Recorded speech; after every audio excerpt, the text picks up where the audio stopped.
Bienvenue et joyeux 24 décembre. Aujourd'hui, on va se plonger dans une question que je crois tout le monde s'est posée un jour ou l'autre. Une question posée à l'auteur de nos sources par un homme dans un avion, et elle est d'une simplicité désarmante. Oui, Que devient l'amour après la cérémonie du mariage? c'est la question à 1 million de dollars, hein. On a tous en tête le conte de fées, et puis la réalité est parfois un peu plus compliquée. Exactement. Et cet homme, ce n'est pas un jeune marié plein de doutes, c'est quelqu'un qui a y cru. 3 fois. 3 mariages, et à chaque fois le même schéma. Une passion folle au début, puis un lent déclin jusqu'à... Jusqu'à ce qu'il ne reste plus rien. Voilà. Il se demandait presque avec angoisse si son expérience était la norme. Est-ce que l'amour est condamné à s'effriter, ou est-ce qu'il y a un secret pour que ça dure? Et c'est cette quête qui est au cœur du livre qu'on explore aujourd'hui. Les langages de l'amour de Gary Chapman, c'est un conseiller conjugal qui a passé des décennies à écouter des couples raconter exactement cette histoire de désillusion. Notre objectif est donc simple. On va essayer de piger avec lui pourquoi cette fameuse flamme de début s'éteint si souvent. Et surtout, on va explorer l'idée fascinante qu'il propose pour entretenir cet amour, pour le faire grandir. C'est parti. Allons-y. La première étape, selon Chapman, c'est de déconstruire le mythe du coup de foudre. Ah, le fameux coup de foudre. Cette période où tout est parfait, où l'autre est un être de lumière, sans aucun défaut.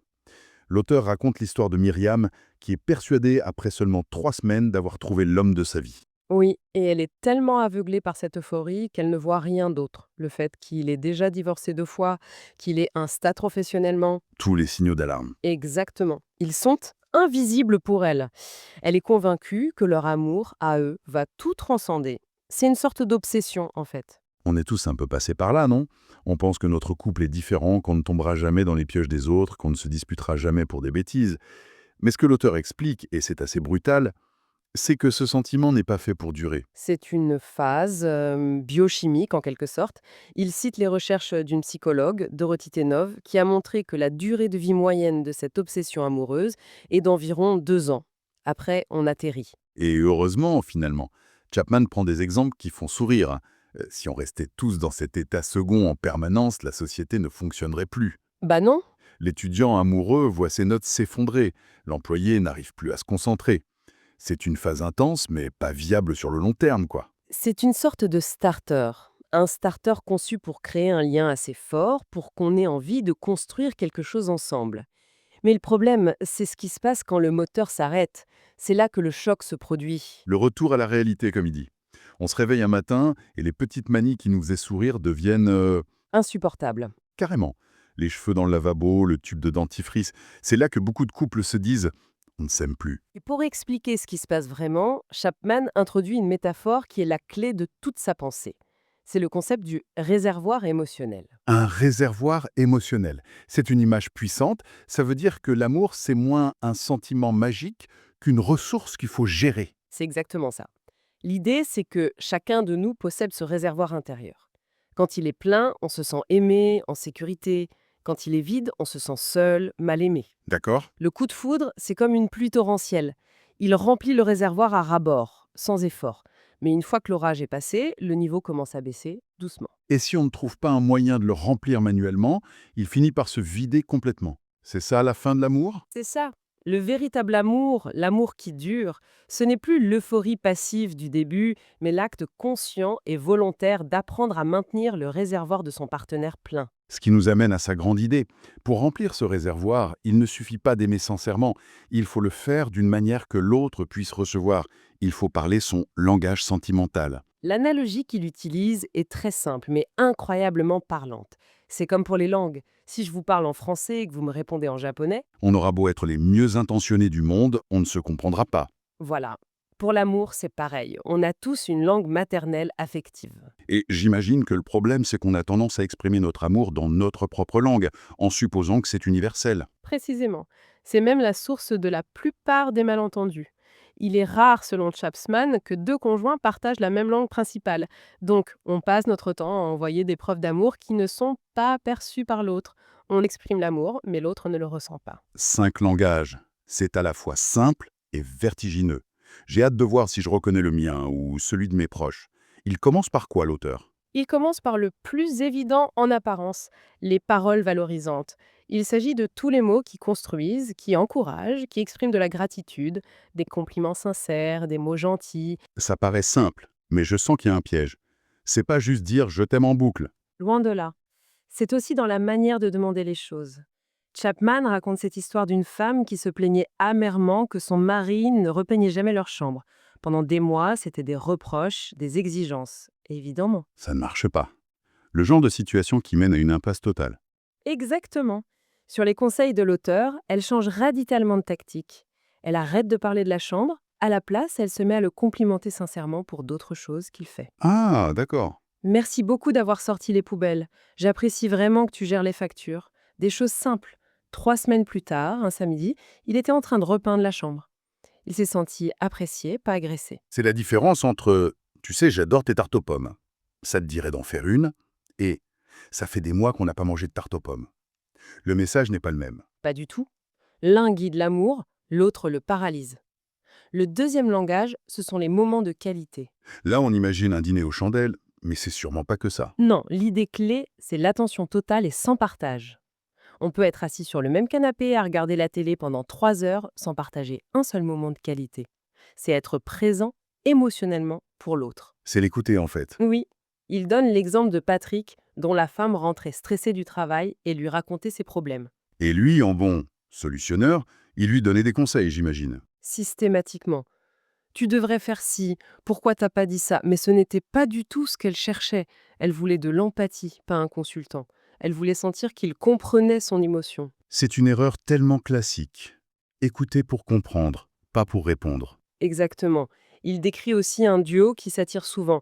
La mère morte, qui absorbe beaucoup mais parle peu, et le torrent bavardeur, qui a un besoin constant de s'exprimer. Ah oui, je vois très bien. Au début, c'est un duo parfait. Mais des années plus tard, le torrent peut se réveiller en réalisant qu'il ne connaît absolument pas son partenaire, parce qu'il n'y a jamais eu de véritable dialogue en profondeur. C'est une image assez angoissante. On arrive au troisième langage, les cadeaux. Là, on risque de tomber dans le cliché du matérialisme, non? C'est la première chose que Chapman désamorce. Le cadeau n'a rien à voir avec sa valeur. C'est un symbole visible, tangible, du fait que l'autre a pensé à nous. Un post-it sur le frigo, une fleur cueillie sur le chemin. Voilà. Mais l'exemple le plus fort et le plus tragique est celui de Frank et Elodie. Pour Elodie, le langage principal, c'est les cadeaux. Le jour de la naissance de leur premier enfant, 10 minutes après, Frank, fou de joie, part à son match de hockey pour l'annoncer à ses amis. Oh non. Je sens la catastrophe. Pour lui, c'est un geste de célébration. Pour elle, c'est un abandon. Il n'est pas là. Et le drame se répète le jour de l'enterrement de sa mère. Il assiste à la cérémonie, puis file au hockey pour se détendre. Aïe. Pour Elodie, le cadeau ultime dans ces moments de crise, c'est la présence physique. Son absence a été vécue comme un rejet si profond que la blessure a mis des années à cicatriser. C'est terrible. On voit bien ici que l'intention de Franck n'avait aucune importance. C'est la perception d'Élodie, dans son langage à elle, qui a tout défini. C'est une leçon brutale sur l'importance de la traduction affective. C'est une erreur de traduction aux conséquences dramatiques. Le quatrième langage, c'est celui des services rendus. Alors là, on est dans le concret. Préparer le café, sortir les poubelles, s'occuper des enfants. Des actions, faire des choses pour l'autre qui lui facilitent la vie. Et là aussi, l'auteur montre à quel point on peut se méprendre. Il raconte l'histoire de Marc et Marie. Tous les deux ont les services rendus comme langage principal. Et pourtant, ils se disputent constamment à ce sujet. Comment c'est possible? S'ils sont sur la même longueur d'onde, où est le problème? Le problème, c'est qu'ils ne parlent pas le même dialecte. Marc a été élevé avec l'image d'une mère qui tenait la maison parfaitement. Pour lui, la preuve d'amour de sa femme, c'est une maison propre et rangée. D'accord. Marie, elle, se sent aimée quand Marc participe activement aux tâches ménagères. Quand il passe l'aspirateur, quand il lave la voiture. Donc chacun rend des services que l'autre ne valorise pas, tout en attendant des services qui n'arrivent jamais. C'est un dialogue de sourds. Ses critiques à lui sur le désordre sont en fait des appels à l'amour dans son dialecte à lui. Ses plaintes à elle sur son manque d'aide sont des appels à l'amour dans le sien. C'est un cercle vicieux. Ce qui nous amène au cinquième et dernier langage, le toucher physique. Un langage qui peut sembler primaire, mais qui est fondamental pour beaucoup. Une main dans le dos en passant, se tenir la main au cinéma.